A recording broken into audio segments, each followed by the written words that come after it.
ये कौन सी एक आकलन की सीमा नहीं है। ये यहाँ पे जो एसएसटी की पेडागोजी है ना, उससे संबंधित जो क्वेश्चन है वो यहाँ से स्टार्ट होते हैं। ठीक है, ठीक है। ये कह रहा है कि कौन सा है आकलन की एक सीमा नहीं है, यानी उसकी कमी नहीं है, जैसे समय की कमी, प्रतिस्पर्धा को अधिक महत्व देना, संकल्पनात्मक त्रुटि या भय तनावपूर्ण परिवेश से मुक्ति। आकलन की एक सीमा नहीं है, यानी कौन सी कमी नहीं है वो चूज करनी है जाएगी जो भय एवं तनावपूर्ण परिवेश से मुक्ति से। तो ऑप्शन नंबर इसका डी सही हो जाएगा। अच्छा क्वेश्चन था ये। क्वेश्चन नंबर 122 है जो पूछा गया है, ये कह रहा है कौन सी एक पाठ्य योजना की पूर्व यानी पूर्वापेक्षा नहीं है।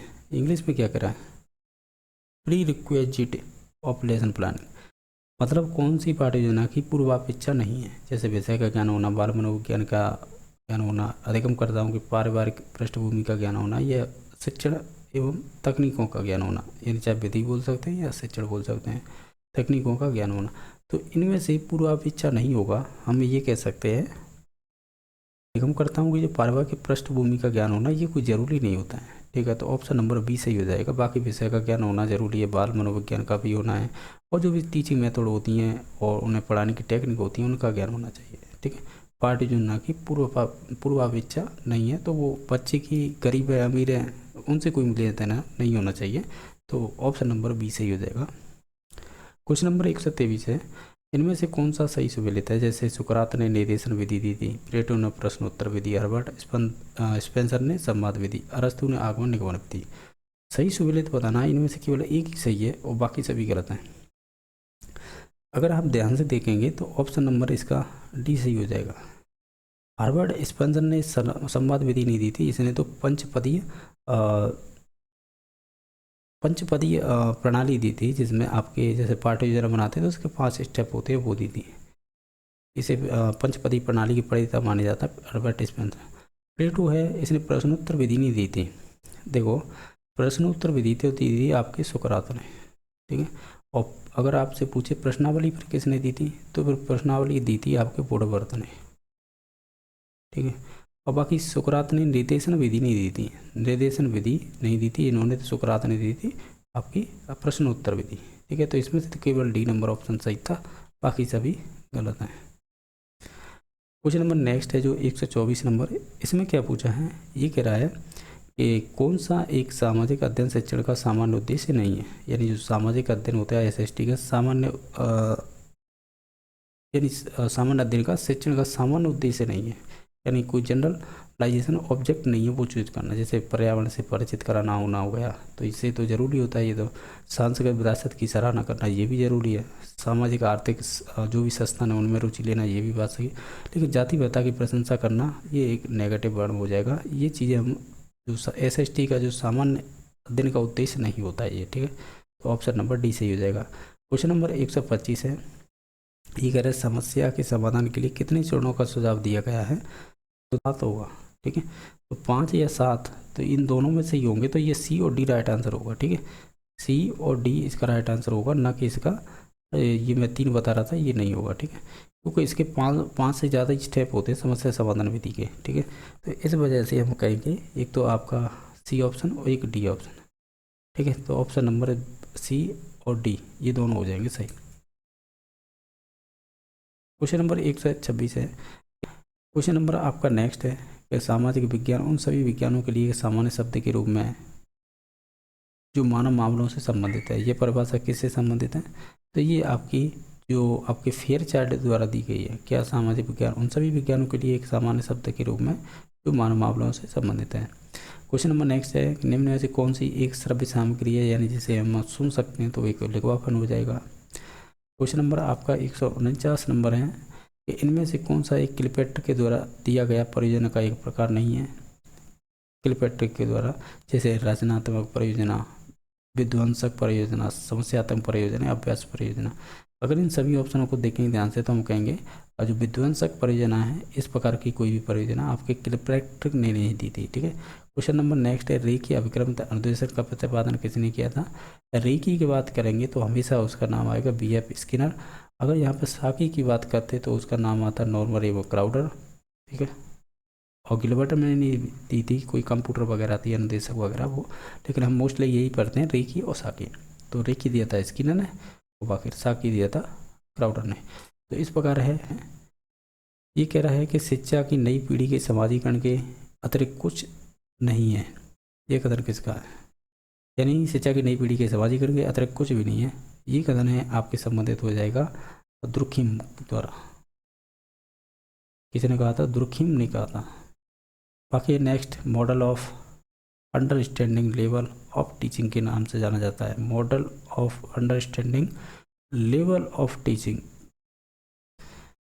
ये मॉडल है किसके नाम से जाना जाता है? अच्छा क्वेश्चन पूछा है भाई ने, चलो कोई बात नहीं, अच्छा क्वेश्चन है। तो इसका राइट आंसर हो जाएगा मॉरिसन। ठीक है, यानी model of understanding level of teaching, ये आपके मॉरिसन का मॉडल है। नेक्स्ट, बेंजामिन ब्लूम के संज्ञानात्मक पक्ष से संबंधित कौन सा शिक्षण उद्देश्य नहीं है? ज्ञान है, बिल्कुल है। मूल्यांकन बिल्कुल है। विश्लेषण है, बिल्कुल है। अधिकरण नहीं है। रिसीविंग है तो शायद ये क्रियात्मक में आता है या भावात्मक में, किसी में भी आता हो, लेकिन ये आपके में नहीं आता है, ये ध्यान रखना है। ठीक है, अब बाकी ज्ञान में देखो, ज्ञानात्मक ब्लूम ने दिया था, इसके 6 स्टेप थे, एक तो ये था, ठीक है, और विश्लेषण भी था, मूल्यांकन था। और कौन कौन से थे? तो देखो, पहला ज्ञान होता है, फिर हमें उसका अपबोध होता है यानी बोध होना, फिर उसका हम अनुप्रयोग करना सीखते हैं, फिर उसका हम विश्लेषण करते हैं, फिर तब संश्लेषण करेंगे, तब लास्ट में जाकर मूल्यांकन करते हैं। तो इस प्रकार ये 6 स्टेप होते हैं। इसमें से नहीं था, अधिकरण नहीं था। अनुदेशन तकनीक की प्रकृति के बारे में कौन अनुसार प्रयोजना विधि संबंधित है? यानी अनुदेशन तकनीकी प्रकृति के अनुसार प्रयोजना विधि संबंधित है। तो ये संबंधित हो जाएगी आपकी समूह नियंत्रित अनुदेशन, जिसे हम कहते हैं ग्रुप कंट्रोल्ड इंस्ट्रक्शन। कौन है ये? अनुदेशन तकनीकी प्रकृति के अनुसार परियोजना विधि के संबंधित है। क्वेश्चन नंबर नेक्स्ट है, मूल्यांकन एवं मापन के संबंध में निर्धारण निम्न में से किस सूत्र द्वारा प्रदर्शित किया जाता है? यानी मूल्यांकन और मापन के संबंध में निर्धारण निम्न में से किस सूत्र द्वारा प्रतिपादित किया जाता है?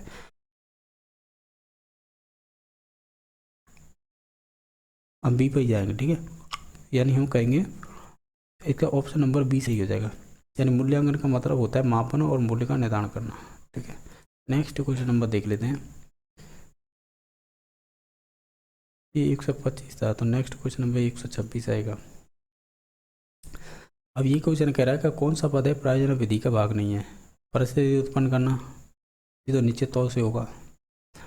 प्रायोजना का चुनाव करना, ये भी होगा। प्रायोजना का मूल्यांकन करना, ये भी होगा। लेकिन सूचनाओं का विश्लेषण करना, ये इसका भाग नहीं होता है। तो ऑप्शन नंबर सी सही हो जाएगा। क्वेश्चन नंबर आपका नेक्स्ट है, राष्ट्रीय शिक्षा नीति थी 1986 में मूल्यांकन को निरंतर और व्यापक बनाने के अंतर्गत निम्न सुझाव नहीं दिया गया था। क्या सुझाव नहीं दिया गया था इन 5 में से, सॉरी 4 ऑप्शनों में से? तो इनमें से देखें तो हम ये कहेंगे मूल्यांकन का लक्ष्य निर्धारित होना चाहिए, ये बात सही है। मूल्यांकन का स्वरूप व्यापक होना चाहिए, ये भी बात सही। मूल्यांकन निरंतर होना चाहिए, ये भी बात सही है। तो फिर लास्ट वाली ऑप्शन है वो नहीं होगी, यानी प्रश्न पत्र निर्माण में अध्यापक की ज्ञान प्रशिक्षण की आवश्यकता नहीं हो, ऐसा कहना गलत है। तो ऑप्शन नंबर डी सही हो जाएगा। क्वेश्चन नंबर नेक्स्ट है, कक्षा शिक्षण में तुलनात्मक अध्ययन के लिए उपयोगी क्या चीज़ होगी? हम कहेंगे अगर इन सभी ऑप्शनों को ध्यान से देखें तो वो ग्राफ होगा। ऑप्शन नंबर डी सही हो जाएगा। प्राचीन व वर्तमान काल की संस्कृति एवं लोक जीवन का छात्र प्रत्यक्ष रूप से ज्ञान प्राप्त करता है, ये वह स्थान कौन सा होता है? तो हम कहेंगे चाहे वो आपका भ्रमण हो, ठीक है, चाहे आपका संग्रहालय हो, चाहे अवलोकन हो, ये प्रत्यक्ष ज्ञान ही करते हैं। तो ऑप्शन नंबर डी सही हो जाएगा। क्वेश्चन है जो लास्ट क्वेश्चन नंबर बच रहा है, इसमें ये पूछा है कि निम्न में से किस उद्देश्य की संप्राप्ति पर विद्यार्थी किसी मानचित्र में अंकित अशुद्धियों को सही करता है? तो देखो, ज्ञानार्जन में करेगा नहीं, आपके बोध का विकास होगा, इससे संबंध नहीं, ना ज्ञान उपयोग से, केवल ये आपका संबंधित होगा क्रियात्मक कौशल का विकास। तो ऑप्शन नंबर इसका डी सही हो जाएगा। सामाजिक विज्ञान के शिक्षण के मूल्य क्या होते हैं? तो देखा जाए तो ऑप्शन में डी दे रखा है, तो यही होगा। ठीक है, मोस्टली यही। क्वेश्चन नंबर आपका नेक्स्ट है, जैसे देख पा रहे होंगे 122 नंबर क्वेश्चन इस प्रकार पूछा था कि संकलनात्मक मूल्यांकन निम्न के लिए अनुपयुक्त है, यानी इन एप्रोप्रिएट है, वो गलत, यानी एक तरह से गलत ही चूज़ करना है आपको। अनुपयुक्त है वो गलत है, वो ही चूज़ करना है। वैसे संकलनात्मक मूल्यांकन को यहाँ पर हिंदी में इसका पर्यायवाची होगा, वो योगात्मक मूल्यांकन होगा। और योगात्मक मूल्यांकन को ही हम संकलनात्मक मूल्यांकन कह देते हैं, इसे ही इंग्लिश में सुमेलेटिव असेसमेंट बोलते हैं, यानी ये वर्ष के अंत में होता है। तो इसमें से हमें तो गलत चूज़ करना था। जैसे ये ग्रेड नीचे करने में, तो ये बात तो सही है, क्योंकि ग्रेड देने में तो इसका उपयोग किया जाता है। ठीक है, फिर विद्यार्थी अधिगम का सार संक्षेप में तैयार किया जाता है, तो ये भी बात सही, क्योंकि वर्ष के अंत में किया जाता है तो सभी चीज़ें आपके सार संक्षेप में की जाती हैं। और सत्रांक मूल्यांकन में होता है, सत्रांक मूल्यांकन का मतलब होता है end of term assessment, end of the term assessment, यानी आप कह सकते हैं सत्रांक मूल्यांकन का मतलब वार्षिक जो आपके एनुअल एग्जाम होते हैं ना, उसके बाद जो आप कह सकते हैं, वो नहीं कह सकते हैं end of the term assessment, या आप ऐसे भी बोल सकते हैं जो वर्ष के अंत में होने वाला मूल्यांकन एक तरह से। तो ये भी आपके तीनों पॉजिटिव हैं, लेकिन ये गलत है। शिक्षण अधिगम प्रक्रिया की प्रगति पर निगरानी रखना, तो ये तो फॉर्मेटिव होता है, फॉर्मेटिव असेसमेंट होता है, जिसे हम क्या बोलते हैं, एफ बोलते हैं, ठीक है, शॉर्ट में एफ बोलते हैं, फॉर्मेटिव असेसमेंट, जिसे हम कहते हैं संरचनात्मक। इसके अन्य नाम भी हो सकते हैं, लेकिन ये संरचनात्मक आंकलन कह सकते हैं, या ऐसे ही हम मूल्यांकन भी बोल देते हैं, ठीक है। तो ये ध्यान रखना है आपको, ये दो प्रकार के होते हैं मूल्यांकन, एक तो होता है एफ और एक होता है ऐसे, ये दोनों ही प्रकारों से क्वेश्चन बना है। तो निश्चित तौर से ये ऐसे से पूछा गया है, तो इसका ऑप्शन नंबर 4 सही हो जाएगा। ये जो है ना, ये लास्ट का पॉइंट है, ये एफ से संबंधित है, बाकी ये 3 कथन ऊपर वाले वो ऐसे से संबंधित है, यानी योगात्मक मूल्यांकन से। क्वेश्चन नंबर 123 है, निम्न में से कौन सा विषय है जो उच्च प्राथमिक यानी अपर प्राइमरी की बात कर रहा है स्तर पर सामाजिक विज्ञान में सम्मिलित नहीं किया जाता है, जैसे इतिहास है, भूगोल है, नागरिक शास्त्र है या मनोविज्ञान है। हालांकि देखा जाए अपर प्राइमरी में हम मनोविज्ञान नहीं पढ़ते हैं, यानी मनोविज्ञान मतलब साइकोलॉजी नहीं पढ़ते हम, ये आपके पढ़ते हैं 11th से ही सब्जेक्ट ली जाती है मोस्टली, तो तभी पढ़ते हैं। फिर 12th में भी पे जो बीए में करते हैं तो उसमें भी ले लेते हैं, फिर एमए करते हैं उसमें भी ले लेते हैं, ठीक है। तो वो सब्जेक्ट के हिसाब से है। तो इसका ऑप्शन नंबर पर कौन सा हो जाएगा, तो ऑप्शन नंबर इसका हम डी पे जाएंगे, तो डी हो जाएगा। क्वेश्चन नंबर 124 है, निम्न में से शिक्षण के अनुप्रयोग उद्देश्य का सही उदाहरण क्या होगा, यानी जो भी आप ये कह रहा है शिक्षण के अनुप्रयोग उद्देश्य का सही उदाहरण क्या हो जाएगा, यानी एप्लीकेशन ऑब्जेक्टिव यानी अनुप्रयोग उद्देश्य है। तो आप दे जैसे परिभाषा देना, स्थापित करना, वर्गीकरण करना, प्रत्यास्मरण करना। हालांकि देखा जाए इन ऑप्शनों में से तो वो ऑप्शन नंबर सी सही हो जाएगा। स्थापित करने का मतलब होता है, आप ऐसे कह सकते हो जो आपने ज्ञान सीखा है ना, जैसे हम ब्लूम की टैक्सोनॉमी पढ़ते हैं, तो मैं यहाँ पर बता देता हूँ। तो ब्लूम की टैक्सोनॉमी पहले नंबर पर क्या आता है, ज्ञान आता है ना। ये पाठ्य योजना बनाते थे हम बीएड में और डीएलएड में, तो उसमें चलता था। जैसे ज्ञान हो गया, फिर ज्ञान का फिर क्या करोगे, जो आपको ज्ञान होगा उसका आपको अंडरस्टैंडिंग हो जाएगी, बोध हो जाएगा। फिर बोध हो जाएगा तो फिर इसका क्या करोगे, आप अनुप्रयोग करोगे। अनुप्रयोग का मतलब है जो सीखा है ना उसका अन्य स्थानों पर इसका प्रयोग करना अपने ज्ञान का। तो ये यही तो कह रहा था कि अनुप्रयोग उद्देश्य का सही उदाहरण क्या हुआ, जो आपने सीखा है उसे क्या कर रहे हैं आप दूसरी जगह आप यूज कर रहे हैं, तो उसे कहते हैं स्थापित करना, ठीक है। बाकी परिभाषा देना ये ज्ञान से संबंधित हो जाएगा, वर्गीकरण करना ये बोध से संबंधित हो जाएगा, प्रत्यास्मरण प्रत्यय आप विज्ञान कर सकेंगे तो ये बोध से ही आपके ज्ञान से संबंधित हो जाएगा। क्योंकि हम जब पाठ्य योजना बनाते थे तो आपने देखा होगा, जैसे कि मैं एग्जांपल दूं, जैसे कि आज हम नागरिक शास्त्र के बारे में अध्ययन करेंगे और नागरिक शास्त्र के बारे में प्रत्यास्मरण प्रत्यय विज्ञान करेंगे। मैंने ये एग्जाम्पल दिया, इसकी जगह पे आप कोई भी टॉपिक ले सकते हैं, यानी जो प्रकरण होता है, ठीक है। तो इसका तो right answer C number option होगा। और ब्लूम टैक्सोनॉमी में यही क्वेश्चन होते हैं जो सेकंड ग्रेड यानी आरपीएससी में पूछे जाते हैं बहुत है, चाहे वो टीजीटी मैथ की बात करें, टीजीटी साइंस की बात करें या टीजीटी एसएसटी की बात करें, पर्टिकुलर हर एक में क्वेश्चन बनते हैं ये वाले। क्वेश्चन नंबर 125 है, वो इस प्रकार पूछा है कि सूचना तकनीक के मुख्य घटक क्या हैं। चाहे वो आपका सॉफ्टवेयर हो, हार्डवेयर हो या उपयोगकर्ता हो, ये सभी आ जाएंगे। तो ऑप्शन नंबर इसका डी सही हो जाएगा। क्वेश्चन नंबर नेक्स्ट है कि और 140 नंबर है, इसमें सामाजिक विज्ञान का लक्ष्य नहीं है, तो वो बाकी सभी लक्ष्य हो जाएंगे, लेकिन शिक्षण शिष्टाचार है ना, ये नहीं होगा, तो ऑप्शन नंबर डी सही हो जाएगा। ये कह रहा है कि नेक्स्ट सामाजिक विज्ञान में शिक्षण अधिगम का सामग्री का महत्व क्या है, यानी अधिगम सामग्री का महत्व क्या है। तो निश्चित तौर से ये दोनों ही हो जाएंगे, ठीक है। तो ऑप्शन नंबर डी सही हो जाएगा। ये आपको एक स्टेटमेंट दे रखा है कि सामाजिक विज्ञान से तात्पर्य के अध्ययन की उन शाखाओं से है जो मानव मात्र को उनके सामाजिक संबंध संदर्भ में समझने में सहायता करता है। ये परिभाषा है आपकी कोलंबिया एनसाइक्लोपीडिया की, तो ऑप्शन नंबर 1 सही हो जाएगा। ये कह रहे सूचना तकनीक का शिक्षा में सबसे पहले उपयोग करने वाला देश कौन सा था, वो ब्रिटेन भी था और यूएसए भी, दोनों ने किया था, ठीक है। एक अच्छी मूल्यांकन की कौन सा मापदंड सही नहीं है, यानी जो गलत है, वैधता होनी चाहिए, वस्तुनिष्ठता होनी चाहिए, विश्वसनीयता होनी चाहिए, लेकिन व्यक्ति परक नहीं होनी चाहिए, यानी सब्जेक्टिविटी नहीं होनी चाहिए। तो ऑप्शन नंबर इसका डी सही हो जाएगा। क्वेश्चन नंबर 101, निम्नलिखित में से कौन सा परिमाणात्मक परीक्षाओं का प्रकार है? तो देखिएगा, जो प्रकार है वो है मौखिक परीक्षा, लिखित परीक्षा और प्रायोगिक परीक्षा, यानी ऑप्शन नंबर सी अपना सही हो जाएगा आंसर। 102 को देखते हैं कि इतिहास अध्यापक कक्ष में भिन्न भिन्न राजाओं के काल का अंतर समझाने का श्रेष्ठ साधन क्या है? तो देखिएगा, सबसे जो श्रेष्ठ साधन है इसमें वो है समय रेखा ग्राफ। नेक्स्ट क्वेश्चन है कि निम्नलिखित में अनिवार्य बाल शिक्षा का अधिकार संविधान के किस भाग में सम्मिलित है? तो आपको पता होगा ये है संविधान के भाग 3 में। नेक्स्ट है 110, देखिएगा कि निम्न में से शिक्षण के अवबोध उद्देश्य का सही उदाहरण क्या है? देखिए, अवबोध आप किसी बच्चे को हुआ है ये कैसे पता चलेगा? तो इसका मतलब है कि वो व्याख्या कर देगा, तो उसको व्याख्या करने से, बिल्कुल हाँ, ऑप्शन नंबर फर्स्ट ही सही हो जाएगा। व्याख्या करने से पता चल जाएगा उसके अवबोध उद्देश्य के बारे में। अगला क्वेश्चन कि भूगोल में सहायक प्रविधियों में जैसे ग्लोब, मानचित्र, भौगोलिक उपकरणों का मुख्य उद्देश्य क्या होता है? तो इनका जो मुख्य उद्देश्य होता है वो होता है प्रत्यक्ष सीखने का अवसर प्रदान करना, बिल्कुल, बोध सभ्यता का विकास, बिल्कुल, प्रभावशाली शिक्षण और उपयुक्त सभी। तो इसमें उपयुक्त सभी हो जाएगा अपना। 141 नंबर के सामाजिक विज्ञान में मानचित्र संबंधी प्रश्न किस शिक्षण उद्देश्य के लिए होता है? तो याद रखिए है अवबोध के लिए, ऑप्शन नंबर बी होगा इसमें आंसर। नेक्स्ट देखिएगा क्वेश्चन नंबर नेक्स्ट है कि परिवहन, उद्योग, जनसंख्या, खनिज आदि के वितरण का दर्शाने वाले मानचित्र कहलाते हैं। तो ये कहलाते हैं विषयक मानचित्र, यानी ऑप्शन नंबर सी। नेक्स्ट कि स्थान, उसके विधि लक्षणों, वितरण तथा स्थानिक संबंधों का अध्ययन आप किस विषय के रूप में करते हैं? तो याद रखिए ये करते हैं हम भूगोल के रूप में। तो अगले क्वेश्चन की बात की जाए तो 125 देखिएगा, निम्न में से कौन सा ज्ञान उद्देश्य का उदाहरण है? देखिएगा, ज्ञान उद्देश्य था उसका उदाहरण कौन सा है? तो आपको पता होगा कि परिभाषा देना होता है वो ज्ञानात्मक उद्देश्य का उदाहरण है। तो नेक्स्ट है अध्यापन कक्ष में पृथ्वी की आकृति को समझाने के लिए सर्वश्रेष्ठ साधन क्या हो सकता है? तो देखिएगा, सबसे अगर अच्छा साधन हो सकता है वो ग्लोब हो सकता है। यह किसने कहा था कि धर्म मनुष्य के भीतर निहित देवत्व का विकास है, धर्म न तो पुराना और न धर्म धार्मिक सिद्धांतों में है। तो याद रखिएगा, इस बात को जो कहने वाले थे वो थे स्वामी विवेकानंद, यानी ऑप्शन नंबर सी अपना सही आंसर हो जाएगा।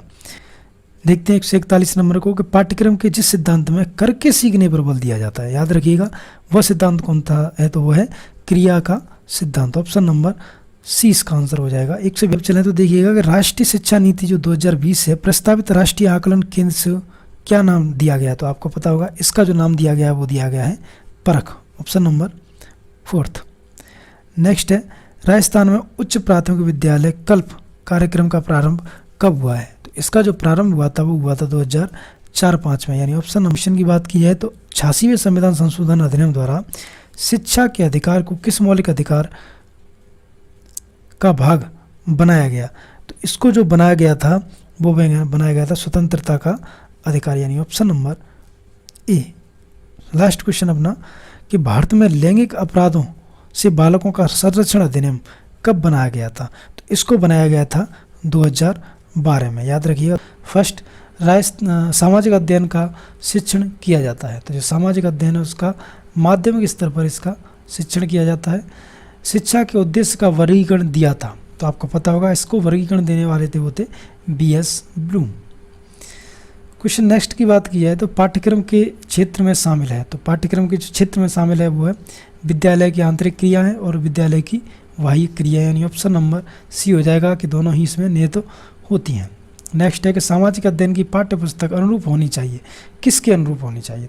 तो ये विद्यार्थियों के अनुरूप होनी चाहिए। नेक्स्ट है कि सामाजिक अध्ययन की अध्यापिका कक्षा में चुनाव की क्रमिक प्रक्रिया बता रही है, वह देखिएगा जिस प्रविधि का प्रयोग कर रही है वो प्रविधि कौन सी है, आपको प्रविधि बतानी है। तो वो जिस प्रविधि का प्रयोग कर रही है वो है कथन विधि। अगला क्वेश्चन, सामाजिक अध्ययन के शिक्षक को बल देना चाहिए, तो इसको हमेशा ही विद्यार्थी के सामाजिक मुद्दों के प्रति चिंतन शक्ति के विकास पर बल देना चाहिए। नेक्स्ट है कि सामाजिक अध्ययन शिक्षण हेतु ऐतिहासिक स्थलों का भ्रमण उपयोगी है, तो इसका जो भ्रमण है वो उपयोगी है विषय की रुचि उत्पन्न करने के लिए, बिल्कुल, प्रत्यक्ष सूचना प्रदान करने के लिए और विषय वस्तु को बेहतर समझने के लिए, यानी उपयुक्त सभी इसका आंसर हो जाएगा। नेक्स्ट है कि ब्लूम की पाठ्य योजना आधारित है। तो ब्लूम की जो पाठ्य योजना है वो उद्देश्यों पर आधारित है। इस चीज़ को आपको देखना पड़ेगा, बहुत ही अच्छा क्वेश्चन है। अगले अगर क्वेश्चन की बात की जाए तो प्रायोजना एक उद्देश्यपूर्ण कार्य है जो संलग्नता के साथ सामाजिक वातावरण में किया जाता है, यह कथन है। तो इस कथन को जो कहने वाले थे वो थे किलपैट्रिक। नेक्स्ट क्वेश्चन है कि सामाजिक अध्ययन के निम्न में से कौन सी परीक्षा छात्रों के स्वतंत्र चिन्ह के मूल्यांकन का अवसर प्रदान करती है? तो ये प्रदान करती है निबंध प्रकार की परीक्षा। अगला क्वेश्चन निम्नलिखित में है कि भारतीय संविधान की प्रस्तावना में संशोधन किस वर्ष हुआ था?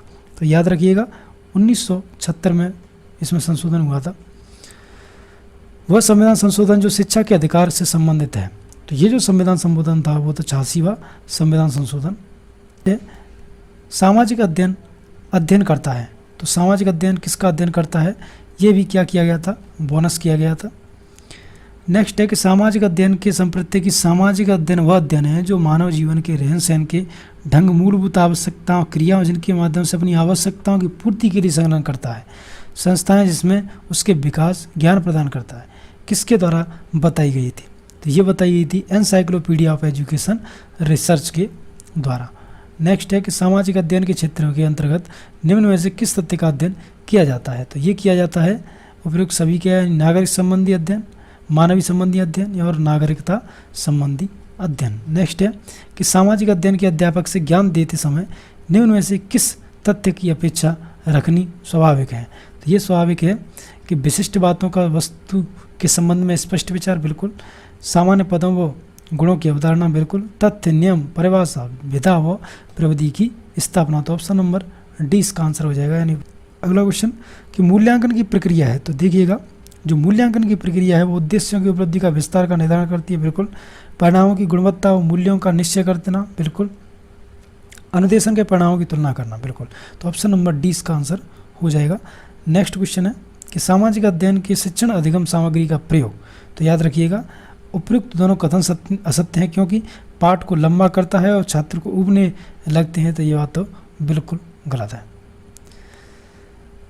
अगला क्वेश्चन है जो कि 129 है। देखिएगा कि प्रोजेक्ट विधि के सर्वोत्तम किस वैज्ञानिक ने शिक्षा प्रणाली का व्यवहारिक रूप दिया था? तो इसको जो देने वाले थे व्यवहारिक रूप वो थे doctor W.H. Kilpatrick. Option number B इसका आंसर हो जाएगा।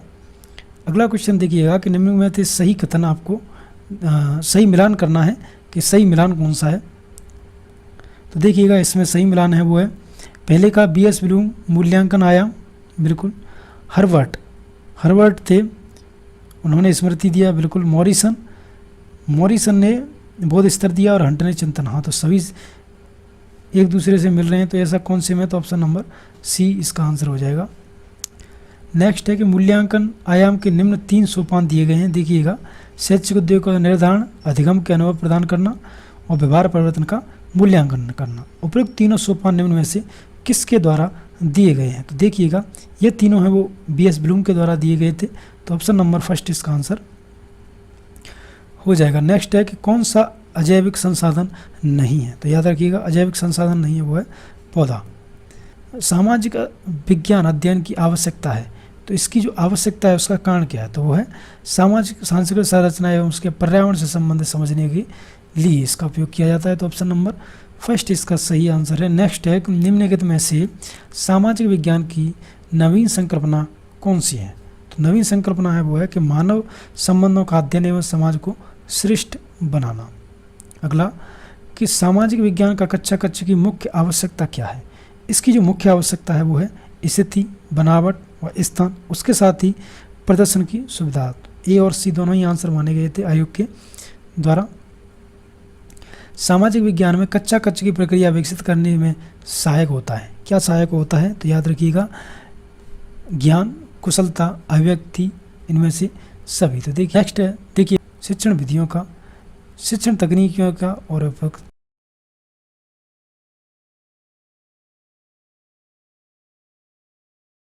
विशिष्ट वातावरण का है। ठीक है, क्या का है? विशिष्ट वातावरण। तो ऑप्शन नंबर 1 सही हो जाएगा। सामाजिक अधिगम प्रारंभ यानी प्रारंभ कह लो या आरंभ होता है किससे होता है? तो वो संपर्क से होता है। ठीक है, तो ऑप्शन नंबर 3 सही हो जाएगा। छात्रा में सीखने की योग्यता निर्भर करती है। तो हम कहेंगे वो व्यक्तिगत विभिन्नता पर करती है।